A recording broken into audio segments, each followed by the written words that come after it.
Hello and welcome back. So if you watched the last video, you know that we talked about the Pentax 67 and how it's really become my primary shooter and what I've been using it a lot for these days. But I as a photographer, and you know, it's, as I'm sure you know, it's really this continuing evolution in terms of refining who we are and the images we take, as well as what methods we use to take them. And so for a long time, really for a lot of my earlier career, I'd been shooting with 35mm. It was cheap, it was easily accessible, and I could really burn through it. I mean, I have this Kodak Pack-On over here that I bought to make sure I could scan the negatives really easily.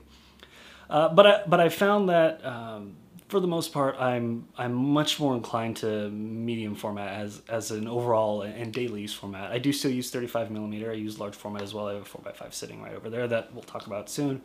But for most of my work these days, I'm really sticking to medium format, and that's where the Pentax 67 comes into play. And so I asked myself, what do I do, and how do I best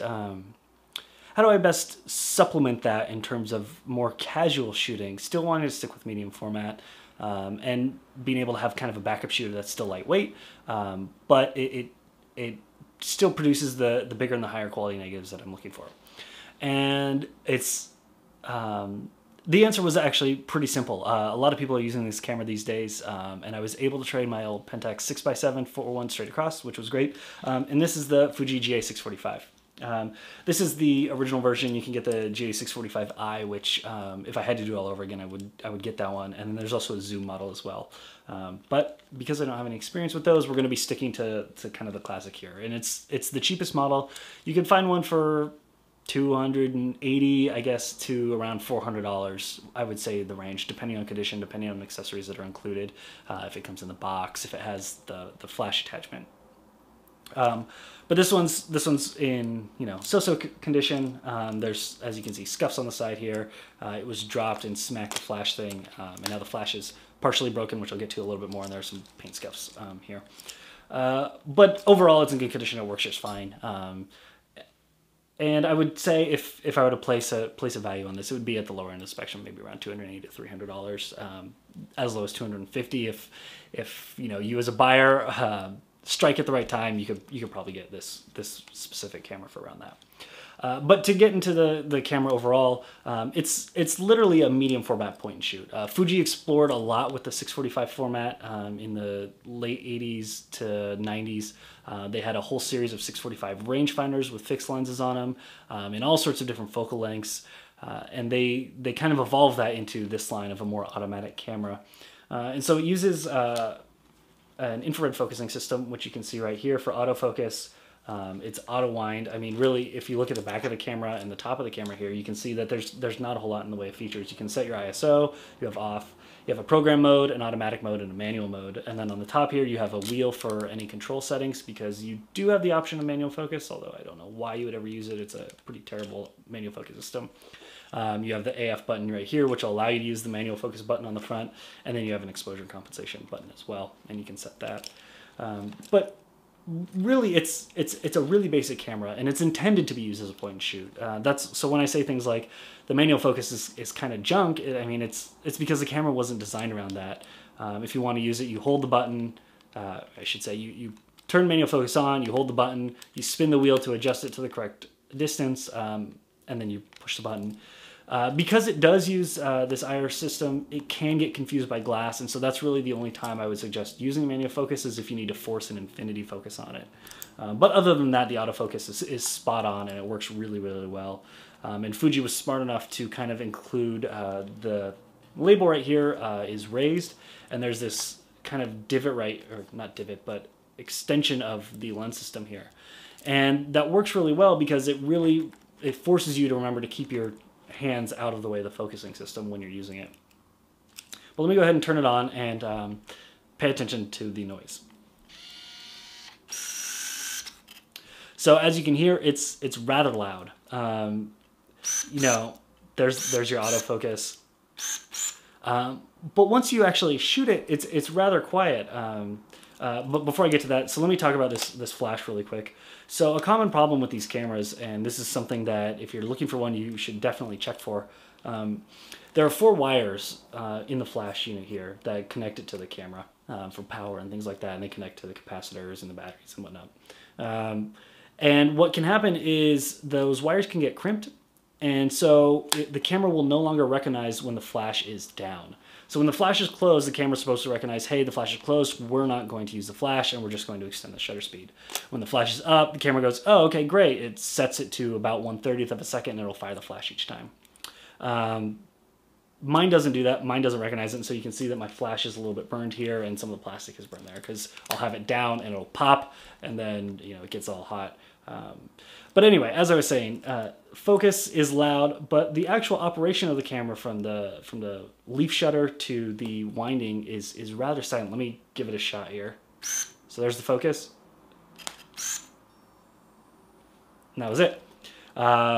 You can hear the flash charging again there, and it's kind of hot and smoky now, but we'll ignore that. That's okay. So that is certainly something that you should get looked at if you are buying one of these. But outside of that, there's not a whole much else. You do have data functionality, and one of the great things about the data, I have enough mid-90s point and shoots that they all have the data function, and so you can set the time. But this one can do some other really cool stuff. For example, it'll imprint the exposure information onto the negative so that you can reference it at a later point in time. Which is really, really fantastic. I mean, so often with these cameras, you really have no idea kind of what you're shooting. You just hold it up to your eye, you point, you click, and then you kind of move on.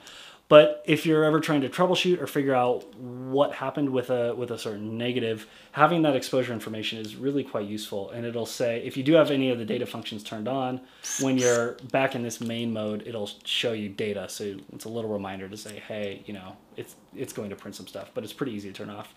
You also do have a self-timer, great for family portraits, whatnot. Now, one of the weird things about these 645 cameras is that it's always portrait, and that's taken a little bit to get used to.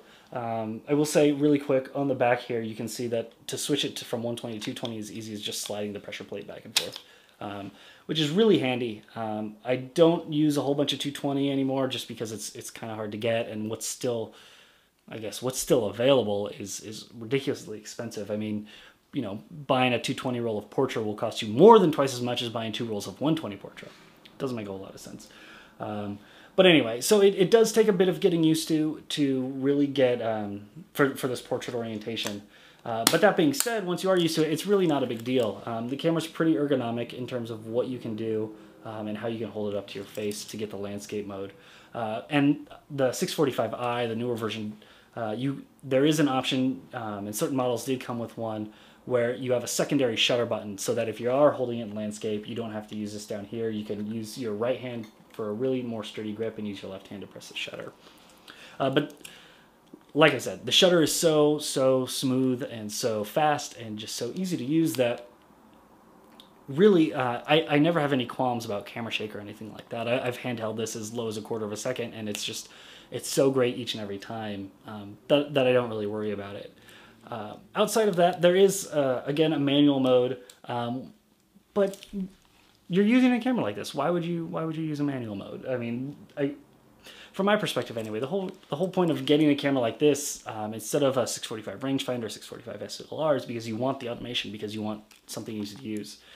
It is almost entirely a plastic construction. The lens mount the lens itself is metal, but everything else is plastic, which really makes it lightweight, really easy to carry around, and it has that 90s sideways strap, which I'm not a huge fan of, but it does work. And because the camera is so light and not pocketable, but easy to manage, it does work out. It has a hot shoe with a regular sync on it, but again, if your flash is like mine, that can cause problems. So make sure you get the flash fixed. There are tutorials online for how to do it, and it seems relatively straightforward. The camera, well, I should say, another great reason for me liking this camera is that along with the Pentax 67 II, it takes CR123A batteries. The batteries are a little bit more expensive, but they do last quite a long time. You can expect to get about 100 rolls with one of these cameras and a pair of CR123A batteries. Anyway, that'll do it for the Fuji Fuji GA645. Really great camera if you're like me, if you shoot a lot of medium format and you want something that can just kind of be thrown in your bag, or if you're shooting a lot of large format and you want something that's bigger than 35, but still really easy to use, still comfortable. I would strongly recommend this camera, and there's some great work being produced with it right now from a whole bunch of different photographers. So anyway, thank you for watching. As always, please subscribe, follow me on Instagram, follow me on Twitter. Let's keep this conversation going, and until next time.